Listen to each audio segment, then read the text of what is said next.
Sveiki, šioje pamokoje kalbėsime apie metodų perkrovą. Metodų perkrova tai polimorfizmo atvejis, kai toje pačioje klasėje sukuriami keli metodai, kurie turi tą patį pavadinimą, tačiau skiriasi šių metodų aprašymas, tai yra arba metodų tipas, double string ir taip toliau, arba kintamųjų, tai yra parametrų skaičius metoduose bei jų tipas. Taigi, kad pademonstruoti šitą paprastą atvejį, tiesiog sukursiu tokią programą, kuris skaičiuos sumą. Gal tai ir atrodo beprasmiška, tačiau bus lengviausia suprasti, ką noriu pasakyti. Taigi išeiname iš pagrindinio main metodo ir sukuriame kelis metodus, kurių pavadinimas bus suma, tiesiog skirsis jų tipas ir kintamųjų skaičius kiekvienu atveju. Taigi pirmu atveju sukuriame integer tipo metodą ir nurodome du parametrus, irgi integer tipo. Ir kaip žinome, kadangi šis metodas yra integer tipo, jis turi grąžinti reikšmę, kuri taip pat bus integer tipo. Ir kad daug nesivarginti, tiesiog parašysime taip. Ir čia mes pataisome integer b, kadangi turi būti skirtingi šių kintamųjų vardai ir be abejo skirtingi kintamieji. Dar sukuriame vieną, kuris, tarkim, turės 3 kintamuosius. Lygiai taip pat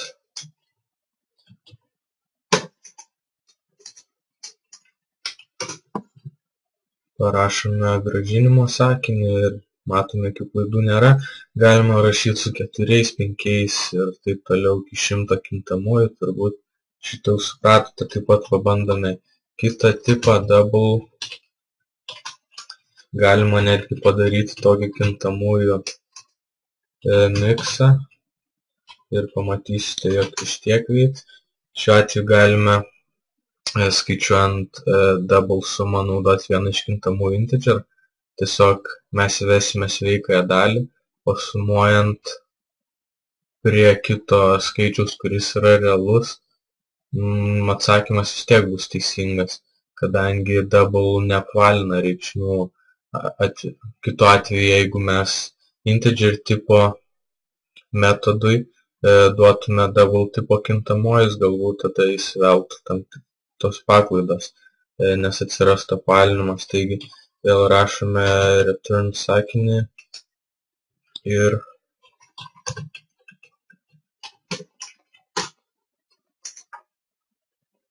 matome, klaidų nėra. Galime lygiai taip pat analogiškai įvesti 3 kintamuosius.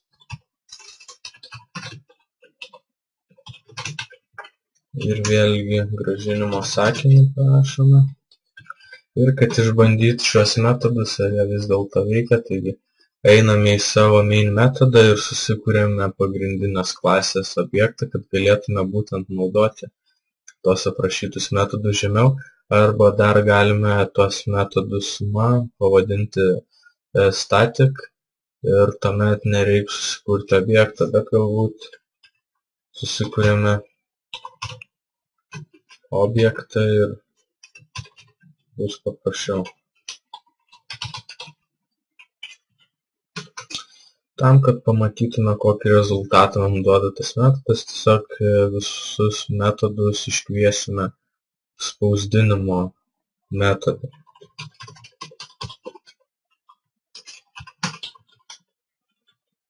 Taigi rašome objekto pavadinimas, taškas ir štai matome, mums Java duoda pasirinkti kelis variantus, tai tiesiog parodo ir patvirtina faktą, jog supranta ir sugeba susidoroti su keliais tipais ir skirtingais metodų tipais, kuriuos mes aprašėme žemiau. Taigi dabar išbandysime patį pirmą variantą, tiesiog du integer tipo skaičius ir pažiūrėsim, kokį rezultatą grąžina. Nukopijuojam 2 kartus ir pabandome trečiąjį variantą, kuriame vienas kintamasis yra integer tipo, antras kintamasis yra double tipo ir pabandom trečią variantą, kur yra 3 kintamieji, vienas integer ir 2 double tipo. Ir paleidžiam programą. Ir štai matome pirmojo atveju. Mes pas programą paprašėme, jog surastų sumą štai šių dviejų įvestų skaičių. Programa automatiškai suprato, kadangi šie skaičiai yra integer tipo, ji pasirinko šį metodą, kurio tipas taip pat yra integer tipo ir mums grąžino reikšmę 3 be jokių kablelių, nes šis metodas yra integer tipo. Taip pat trečias variantas buvo vienas skaičius integer tipo, o antras skaičius double tipo ir vėlgi programa automatiškai supranta, kad reikia pasirinkti šį variantą ir grąžinamos reikšmės tipas, kaip ir metodo tipas šiuo atveju yra double, todėl reikšmę gauname 3,5. Trečiu atveju vėlgi analogiškai programa suprato, jog pirmo kintamojo tipas, pirmos reikšmės tipas integer, o antros ir trečios yra double, todėl pasirinko šį metodą ir jos grąžinamas tipas yra taip pat double, todėl ir gavome skaičius su kableliu. Ir tai tokia galbūt esmė yra viso to metodų perkrovos. Taip pat galima kurti ir tokius metodus kaip string suma, galbūt šiuo atveju neturės didelės reikšmės, galbūt neturės tiesiog, bet galima pabandyti.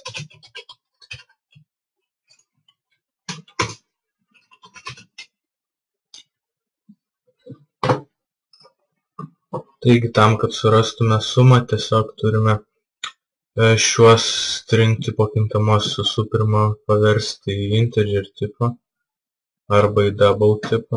Na, galbūt panagrinėsim tiesiog paprastą integer tipo atvejį. Taigi sukuriame 2 tarpinius kintamosius, int x bus lygu integer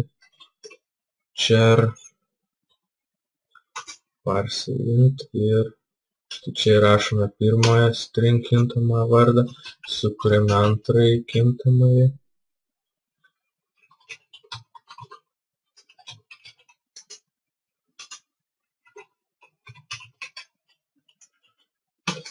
Ir šitą dviejų kintamųjų sumą galime tiesiog, nors susikuriame dar vieną tarpinį x plus y.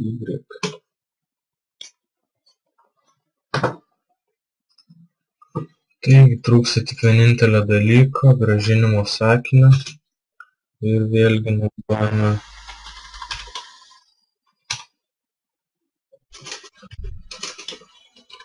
funkciją value of